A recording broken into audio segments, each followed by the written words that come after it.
커버드 콜을 먼저 좀 설명을 드려볼게요. 지금 위험해요라는 관점 좀 오늘 좀 말씀을 좀 드려야 될 것 같아요. 신중하게 좀 접근하는 게 좋다는. 그렇죠. 신중하고 가급적이면 아예 안 하시는 게 좋겠다라고 오. 단언해서 좀 말씀을 드릴 수가 있는데,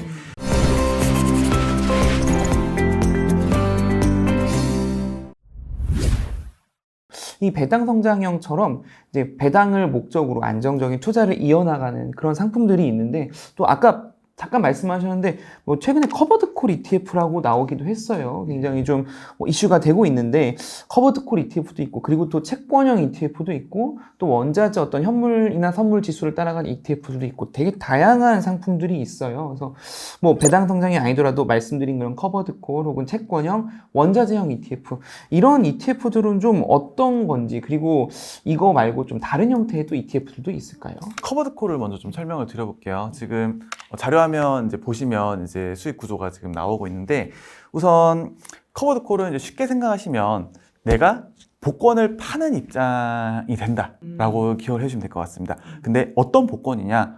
지수가 올라가면 당첨되는 복권을 파는 거예요. 좀 애매하죠? 예. 자, 기자님이랑 저랑 이제 롤플레잉을 한번 예. 해볼게요. 저는 이제 ETF 투자한 입장이라고 하고, 이제 다른 투자자라고 생각을 해볼게요. 자, 저는 이제 주식을 갖고 있어요. 예를 들어 나스닥 100에 대해서 이제 투자를 하고 있는데, 제가 봤을 때 지수가 좀 단기간 좀 막 쭉쭉 올라갈 것 같진 않아요. 그러면 내가 그냥 해당 지수를 가지고 있으면 수익이 안 나잖아요. 그렇죠. 별로 안 나잖아요. 그러면 기자님께 어떤 복권을 파냐면, 나스닥 100 지수가 일정 이상 올라가게 되면은 당첨금을 드리는 복권을 팔겠습니다라고 하는 거예요. 그래서 기자님 입장에서는 요거 지수가 좀 올라갈 것 같아 라고 생각할 수도 있죠. 참여자마다 생각이 다르니까. 그럼 기자님은 해당 복권을 사는 거죠. 예를 들어 제가 해당 복권을 이제 1,000원에 만들어서 팔았어요. 그럼 기자님은 1,000원에 이걸 사시겠죠. 그러면 저는 1,000원의 수익이 일단 생겨요. 그렇죠. 일단 생기는 거죠. 그렇죠. 주식을 일단 가지고 있고 복권 만들어서 팔면서 1,000원이 생깁니다. 그러면 이 1,000원이 저의 수익이 되는 겁니다. 그렇죠. 요게 커버드콜의 기본적인 원천이라고 보시면 될 것 같고요. 자, 이제 어떤 일들이 생기냐. 첫 번째로 제가 예상한 대로 지수가 기었어요. 지수가 이제 안 올라가고 그냥 옆으로 횡보를 했다라고 하게 되면 이 해당 복권은 꽝이 되겠죠. 꽝이 되면은 제가 수익이 빵인 거 아니에요? 그렇죠. 이제 기자님께서는 이 로또도 이제 당첨 안 되면 날리는 그렇죠, 것처럼 그렇죠. 날아가는 네. 거고, 그 1,000원의 판매 금액은 저의 수익이 돼서 이게 이제 분배금이 되는 겁니다. 반대로 나스닥 100이 올랐어요. 기자님 예상대로 나스닥 100이 올라갔어요. 그러면 저는 기자님께 당첨금을 드려야 되겠죠. 1,000원을 일단 받았고요. 당첨금은 이제 기자님께 드리는 거예요. 근데 해당 당첨금은 지수가 올라가면 올라갈수록 당첨 금액이 늘어나는 복권이거든요. 자, 그러면 지수가 일정 부분 올라가게 되면 기자님은 일단 당첨금을 받겠죠. 당첨금을 받게 되는 거고, 제 입장에서는 이제 ETF 투자 입장에서 어떻게 되냐? 제가 가지고 있는 이 나스닥 100 지수는 올라가서 이제 수익이 나요. 수익이 나고 복권을 판 1,000원은 저에게 남아 있습니다. 일반적인 경우에는 제가 복권을 안 팔았으면 이제 제 계좌가 올라가야 되는 게 맞는데, 제가 이제 기자님께 복권을 팔았으니까 당첨금을 지급을 해드려야 되잖아요. 맞아요. 그러다 보니까 일정 이상 지수가 올라가게 되면은 제 계좌 수익률은 막혀요. 나스닥 100 지수는 올라가는데 올라가는 만큼 제가 기자님께 당첨금을 드려야 되다 보니까 이게 그 속된 표현에 똔똔이 되는 거죠. 그러네요. 예. 그래서 이 수익 구조에서 보시는 것처럼 일정 구간까지는 이제 올라가다가 상방이 이렇게 막혀버리게 되는 겁니다. 어차피 당첨금을 지급해야 되니까, 지급을 해야 되니까. 이제 수익이 더 안 나게끔 딱 막히는 거예요. 그렇죠. 정리해서 말씀드리면 이 커버드 콜이라는 구조 자체는 내가 지수가 올라가면 당첨금을 지급해야 되는 복권을 파는 입장이다. 그러다 보니까 이 지수가 횡보하면 가장 유리하지만 지수가 올라가면 당첨금을 지급을 해야 되다 보니까 상방이 일정 부분 막힌다. 물론 이제 하락하게 되면 기자님도 당첨금을 날리고 저도 제가 가지고 있는 기초지수가 빠지다 보니까 그렇죠. 손실 나지만 저는 이제 어떻게 보면 판매금은 남아있는. 그래서 내가 그냥 주식을 들고 있는 것보다는 판매금만큼은 좀 더 쌓여있는, 덜 빠지는 구조라고 보시면 될 것 같아요. 그래서 횡보할 때 좋은 거네요. 그렇죠. 그래서 커버드콜 형태는 이제 횡보할 때 가장 유리한 형태라고 보시면 될 것 같고요. 커버드콜보다는 그냥 일반 커버드콜 낮은 형태로 접근하시는 게 첫 번째. 그리고 두 번째는 요게 커버드콜 중에 굉장히 높은 배당들 주는, 특히나 미국 같은 경우는 이제 개별 종목들을 대상으로 해서 굉장히 높은 배당 주는 형태도 있거든요. 그런 것들은 가급적이면 좀 피하는 게 좋다. 특히나 이제 미국 같은 경우는 개별 종목 커버드콜 ETF들도 있는데, 그런 ETF들 보면 막 30%, 40%, 막 많게는 막 50%, 60% 이렇게 배당 주는 ETF들도 있어요. 언뜻 봐선 배당률이 높아서 좋을 것 같은데. 높은데 총수익률 측면에서 어떻게 보면 이제 원금을 까서 주는 형태들이 굉장히 많습니다. 국내 투자자분들 입장에서 좀 차이가 있는 게, 그런 이제 원금 까서 주는 부분들은 미국 현재 투자하는 분들은 세금이 안 나가요.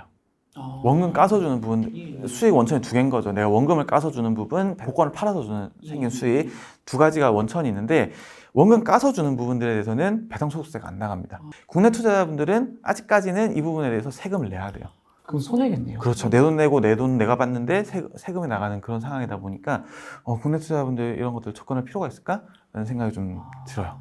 그래서 커버드 콜은 일단 기본적으로 횡보에 유리한 상품이다라는 거 좀 기억해 주시면 될 것 같고, 그다음에 뭐 채권형이라든가 이제 원자재 이것도 좀 말씀드리게 되면 채권형 같은 경우는 이제 기초예수가 채권을 묶어서 만든 ETF입니다. 원자재는 이제 말 그대로 이제 원자재를 기반으로 한 ETF인데 두 가지 측면에서 좀 접근하시면 될 것 같아요. 첫 번째는 이제 원자재 자체에 대해서 투자한 ETF.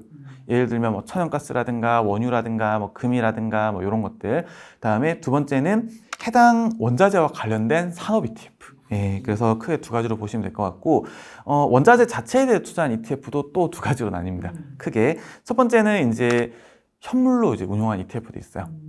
현물이라는 것은 제가 이제 뭐 ETF에 투자를 했어요. 그럼 해당 ETF가 원자재 운용을 할 때 원자재를 실제로 보유하는 ETF들입니다.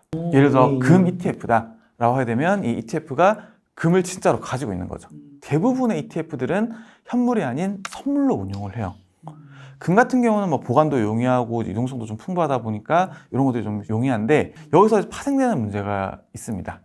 선물 같은 경우는 이제 미래의 어떤 가격에 대해서 거래하는 뭐 증서 개념으로 생각하시면 되는데 그 과정에서 롤오버 비용이라는 게 생깁니다. 이게 이제 구간 끊어서 이제 거래가 됩니다. 뭐 월이든 분기든 이런 식으로 이제 끊어서 거래가 되다 보니까 이게 선물별로 가격이 정확하게 일치하지가 않아요.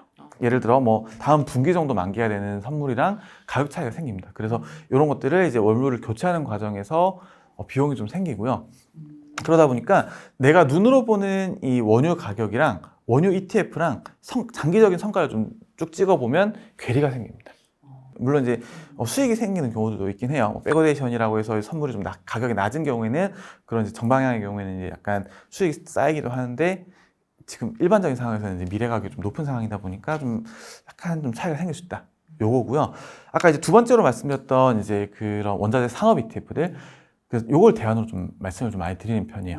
물론 이제 해당 뭐 산업 ETF, 예를 들어서 뭐 에너지 산업 ETF다라고 하게 되면 이런 거죠. 이제 원유를 뭐 채굴하는 기업, 뭐 찾아내는 기업도 있을 거고, 뭐 요거를 이제 채굴하는 기업도 있을 거고, 요거를 정제해서 이제 실어 나르는 기업도 있을 거고, 요걸 소비자한테 직접적으로 공급하는 기업도 있을 거고, 세부 산업들도 또 있어요.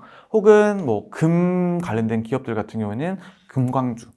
금을 채굴하는 기업들. 다음에 구리 같은 경우도 이제 구리 채굴 ETF. 이런 식으로 있거든요. 첫 번째는 이제 특정 기업들로 좀 운영이 되다 보니까 그런 롤오버 비용이 좀 없어요. 그런 것들은 장점.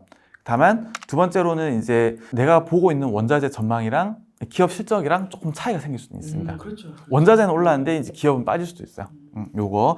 그리고 세 번째는 채굴 관련된 기업들 같은 경우는 특히 굉장히 고정 비용이 높습니다. 무슨 말씀이냐면은 금강을 발견하고 이걸 채굴하고 이제 채굴하는 뭐 기계들을 돌리고 이런 거에 들어가는 비용들이 기본적으로 깔리는 비용들이 굉장히 높은 산업들이야.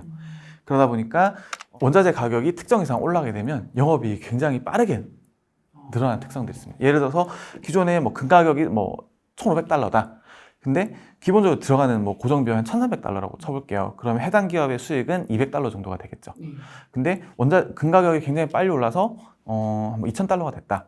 라고 해야 되면은 8,800달러를 그렇죠. 800달러. 이 영업이익이 200달러에서 800달러 4배가 확 늘어나는. 원자재 가격은 1,000달러에서 뭐 한 2,000달러 정도로 이제 한 2배 정도 올라가는데 영업이익은 4배 가까이 올라가는 그런 레버리지 효과가 있다 보니까 원자재 가격에서 좀 더 민감하게 반응할 가능성이 높습니다. 그래서 기본적으로 이제 원자재 관련해서는 두 가지가 있다. 원자재 자체에 대해서 투자한 ETF, 그다음에 원자재 관련된 기업들, 산업에 대한 ETF가 있고, 원자재에 직접 투자하실 때는 금을 제외하고는 대부분 선물로 운용되다 보니까 롤오버 비용을 감안해야 된다. 산업의 경우에는 고정 비용이 높다 보니까 원자재 가격에 비해서 좀 변동성이 좀 높을 수가 있다라는 거 좀 기억을 해주시면 될 것 같습니다. 되게 ETF가 다양한 게 많네요. 말씀 들어보니까 커버드 콜도 있고 원자재도 있고 한데 국내 투자자들이 되게 좋아하는 사실 ETF가 있어요. 레버리지 ETF라고 아마 굉장히 유명한데 주로 이제 해외 주식 투자자분들이 집중적으로 매수하는 뭐 테슬라 주가를 2배 추종하는 ETF 혹은 뭐 필라델피아 반도체 지수를 3배 추종해서 하는 그런 ETF들이 있는데 오히려 아니면 좀 거꾸로 뭐 주가가 하락할 때 수익을 보는 이런 ETF들도 있는데 이게 뭐 이제 3배 추종한 ETF의 경우는 올라갈 땐 좋지만 떨어질 땐 또 3배로 떨어지기 때문에 굉장히 좀 위험성이 높다고 알고 있는데 이런 ETF들은 좀 어떻게 접근해야 될까요? 네, 우선 이제 화면에 이제 그 한국 투자자분들에게 순매수 상위 해외 ETF들 좀 보시게 되면 상위권들이 전부 다 이제 레버리지들이에요. 아유, 높네요. 예. 네, 테슬라 뭐 2배짜리라든가 뭐 반도체 말씀 주신 뭐 반도체 3배라든가 이런 것들입니다. 그래서 기본적인 개념부터 좀 먼저 말씀을 드리면 기초 지수의 배수를 연동하도록 만들어진 ETF다. 그래서 뭐 배수는 뭐 2배수도 있고 3배수도 있고 많게는 이제 7배짜리까지 좀 ETF가 나와 있는 상태고요. 어떻게 보면 이제 굉장히 좀 긍정적인 전망을 바탕으로 한 ETF다라고 좀 보시면 될 것 같아요. 어떻게 보면 지수가 이제 올라갈 때 내가 뭐 2배, 3배로 좀 수익을 내기 위해서 만들어진 ETF인 거고, 반대로 이제 인버스는 이제 빠질 때 수익을 내는 거다 보니까 부정적인 전망을 바탕으로 한 ETF인데, 이런 배수가 붙었다라는 건 이제 그만큼 좀 더 확실히 이제 강할 때 가능하겠죠. SEC에서도 이런 ETF들에 대해서는 굉장히 규제를 많이 하고 있는 상황이에요. 그러다 보니까 이제 미국 같은 경우는 이런 3배수에 대해서는 이제 ETN을 통해서 좀 많이 나오고 있는 상황이고요. 이런 규제를 한다라는 것은 좀 굉장히 위험하다라는 뜻이겠죠. 그래서 오늘 이제 말씀드리는 것도 이런 ETF 보세요라는 것보다는 위험해요라는 관점을 좀 오늘 좀 말씀을 좀 드려야 될 것 같아요. 신중하게 좀 접근하는 게 좋다는 그렇죠. 말씀이신 거죠? 신중하고 가급적이면 아예 안 하시는 게 좋겠다라고 예. 단언해서 좀 말씀을 드릴 수가 있는데, 리스크 사항을 위해서 좀 말씀을 드리겠습니다. 첫 번째, 일단 보수가 좀 굉장히 높고요. 숨은 비용도 좀 굉장히 높은 편이에요. 일단 기본적으로 이제 운용 보수 자체도 일반적인 ETF들에 비해서 좀 높아요. 아까 이제 미국의 운용자산 상위 100개 ETF들 평균이 한 0.14% 정도로 말씀을 드렸는데, 레버리지 ETF들 같은 경우는 평균 운용 보수가 1%가 넘습니다. 아, 1%가 넘어요? 예, 그래서 한 거의 그냥 대표주수 대비해서 거의 7배, 8배 넘는다라는 거고, 해당 ETF들 같은 경우는 내가 1억을 투자를 했는데 3억을 투자한 효과를 만들어야 되는 거잖아요. 2억, 3억을 투자한 효과를 만들어야 되다 보니까 기본적으로는 이제 차입을 해서 운용을 해요. 차입을 해서 뭐 선물을 이제 운용을 한다라든가 그런 식으로 이제 운용이 되다 보니까 이런 차입 비용도 들어가게. 두 번째는 제일 문제점이 회복이 안 되는 가능성이 굉장히 높다라는 거예요. 예. 지금 자료 화면에 제가 좀 준비를 한 게 이 주가 하락에 따른 이 회복에 필요한 수익률을 좀 정리를 했습니다. 오른쪽으로 가면 갈수록 굉장히 높게 올라가는데 이렇게 생각하시면 돼요. 주가가 20% 빠졌어요. 그러면 이걸 회복하는 데 필요한 수익률은 20%가 아니라 25%예요. 어떻게 되는 건가요? 한번 제가 이제 1,000원짜리 주식을 샀는데 100달러짜리 해쪽 얘기하고 100달러짜리 주식을 샀는데 이게 80달러로 20%가 빠졌습니다. 그렇죠. 그러면 20%가 올라가면 해당 ETF의 가격은 100이 아니라 96이에요. 아, 그러네요. 80에 20% 올라가는 거다 보니까 예. 96이 됩니다. 마이너스 4%예요, 여전히. 그러면 이게 온전하게 100이 되려면 25%가 그러네요. 올라가죠. 20이 올라가야 되니까. 그렇죠. 예. 좀 더 이제 수익률이 많이 빠진다고 가정했을 때 50%가 빠질 때는 50%가 올라가는 게 아니라 100%가 올라가야 되죠. 아, 그러네요. 2배가 그렇죠. 올라가야 되는 그렇죠. 그래서 이런 식으로 이제 내가 주가 하락에 따른 회복에 필요한 수익률들은 이 선형적으로 올라가는 게 아니라 기하급수적으로 올라가죠. 그럼 100까지 올라가려면은 결국 그렇죠. 네, 그렇게 올라가야 되네요. 올라가야 되는 거고, 근데 그런 경우에서 이런 ETF들이 보통 상장 폐지가 돼요. 그러다 보니까 회복을 못하는 경우도 굉장히 많다. 레버리지 ETF들 중에서 좀 트렌드 중에 하나가 이제 개별 종목 ETF들이 굉장히 많이 나와요. 아까 말씀드렸던 뭐 테슬라라든가 이런 것들부터 시작해서 이런 대형주들은 굉장히 많이 나왔고, 굉장히 최근에는 또 중소형주들 대상으로도 굉장히 많이 나오고 있습니다. 그러다 보니까 어떤 문제가 생기냐. 이런 대형주들도 그렇지만 중소형주들 같은 경우는 하루에 막 30-40% 움직이는 경우들이 또 생깁니다. 대표적으로 이제 최근에 나왔던 케이스가 이제 아이온큐 3배짜리 ETP였는데 영국에 상장되어 있는 ETF였거든요. 해당 ETF 같은 경우는 이제 2024년 9월 1일부터 1월 초까지 해서 거의 한 4,700%가 올랐어요. 4,700%? 예, 굉장히 많이 올랐죠. 예. 쭉쭉 올라갔는데 어떤 일이 생겼냐. 25년 1월 8일 날 아이온큐 주가가 30% 넘게 빠졌어요. 데일리로 거의 39% 정도 빠졌고, 자, 그러면 마이너스 40% 빠졌다고 가정해 볼게요. 곱하기 3 하면 마이너스 120이죠. 다행히 뭐 돈을 뭐 가져와라라는 얘기는 안 하지만 0이 되죠. 해당 ETF 같은 경우도 하루아침에 0이 됐어요.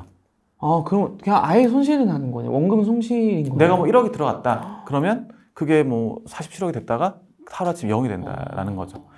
이런 일들이 생기기 시작했다라는 건 어떻게 보면 이런 특히나 개별 종목 같은 경우는 더 주시하셔야 된다. 여기에 우리가 도움이 될 수 있는 건 이 시간인 거죠. 주가가 당장 빠지더라도 이제 시간을 또 회복을 할 수가 있다는 건데, 레버리지 TP 같은 경우는 시간을 내 친구가 아니라 적으로 돌리는 그런 투자다 보니까, 내가 처음 이제 ETF를 접하시면서 이런 게 있네? 라고 하시는 분들은 조심하자 라는 거 꼭 말씀을 드리고 싶습니다.